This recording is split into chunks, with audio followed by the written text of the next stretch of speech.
Sabi ng Rasulullah sallallahu alaihi wasallam, salasun man kunna fihi wajada halawatal iman.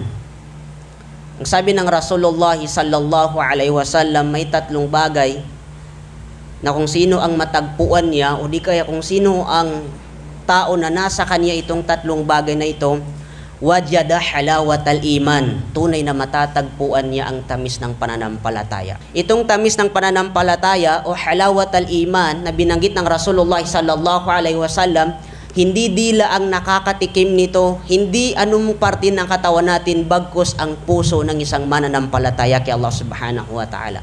Unang-una sabi ng Rasulullah sallallahu alaihi wasallam, ay yakuna Allahu wa rasuluhu ahabba ilayhi mimma siwahuma. Ang higit na pagmamahal kay Allah subhanahu wa ta'ala at sa kanyang sugo, higit sa anumang bagay na nandito sa mundo.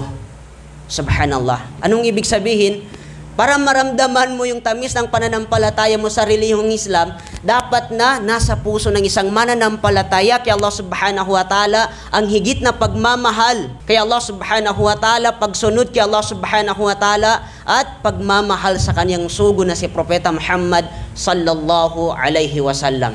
Kapag mahal ng isang tao si Allah subhanahu wa ta'ala, susundin niya ang anumang ipinag-utos sa atin ni Allah subhanahu wa ta'ala at lalayuan niya ang anumang bagay na ipinagbabawal sa atin ni Allah subhanahu wa ta'ala sa relihiyong Islam. Kahit tinatamad ka, kahit pagod ka, kapag dumating ang oras ng pagdarasal, ay walang dahilan sa isang mananampalataya para hindi na isagawa ang obligadong pagdarasal.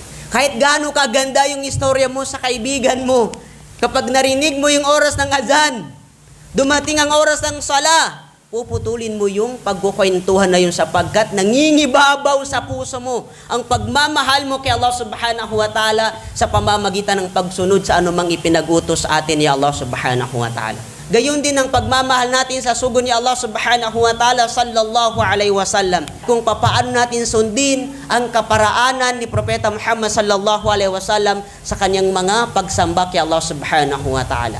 Yun yung unang bagay, sabi ng Rasulullah sallallahu alaihi wasallam, na kapag nasa isang tao, ang bagay na yun ay mararamdaman niya ang tamis ng pananampalataya. Pangalawa, sabi ng Rasulullah sallallahu alaihi wasallam, wa ay yuhibbal mar'a la yuhibbuhu illallah. Pangalawang tamis ng pananampalataya ng isang tao ay ang pagmamahal ng isang tao sa kanyang kapwa na walang namamagitan sa kanilang pagmamahalan, liban na lang na ito ay para kay Allah subhanahu wa ta'ala. Ang kanilang pagmamahalan, ang nag-uugnay sa kanilang pagmamahalan ay dahil kay Allah subhanahu wa ta'ala.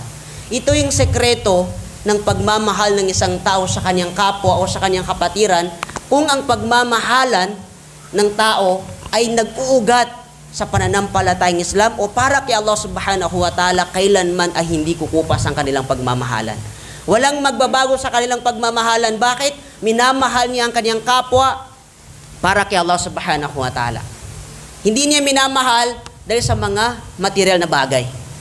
Hindi sila nagmamahalan dahil sa kanilang mga posisyon o di kaya paglago ng kanilang mga kayamanan.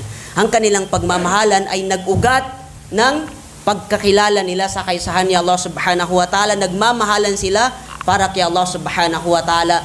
Mararamdaman ng isang tao ang tamis ng pananampalataya. Kaya kung nanaisin ng isang tao na maging matamis ang kanyang pananampalataya sa relihiyong Islam, dapat na ma-develop sa iyong puso ang ganitong klaseng pagmamahal sa iyong kapwa. Pangatlo, sabi ng Rasulullah sallallahu alaihi wasallam, na tamis ng pananampalataya, wa ay yakraha ay ya'uda fil kufr kama yakrahu ay yuqdhafa fin nar. At ang kasuklaman ng isang tao, ang pagbabalik niya sa kawalan ng pananampalataya, katulad ng pagkasuklam niya sa pagtapon sa kanya sa impyerno.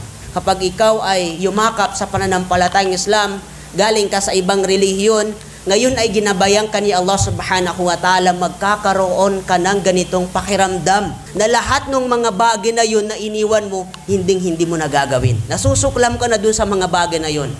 Na katulad ng pagkasuklam mo, kapag ma-imagine mo sa araw ng pag-uukom na ikaw ay tatapon ni Allah subhanahu wa ta'ala sa impyerno. Subhanallah. Lahat ng mga bagay na yun, na kawalan ng pananampalataya ng isang tao, ay nasusuklam siyang balikan yun. Katulad ng pagkasuklam niya sa impyerno ni Allah subhanahu wa ta'ala. Gayon din ang isang taong pinanganak sa pananampalatayang Islam, nasusuklam siya dun sa mga bagay na yun na hindi kinalulugdan ni Allah subhanahu wa ta'ala.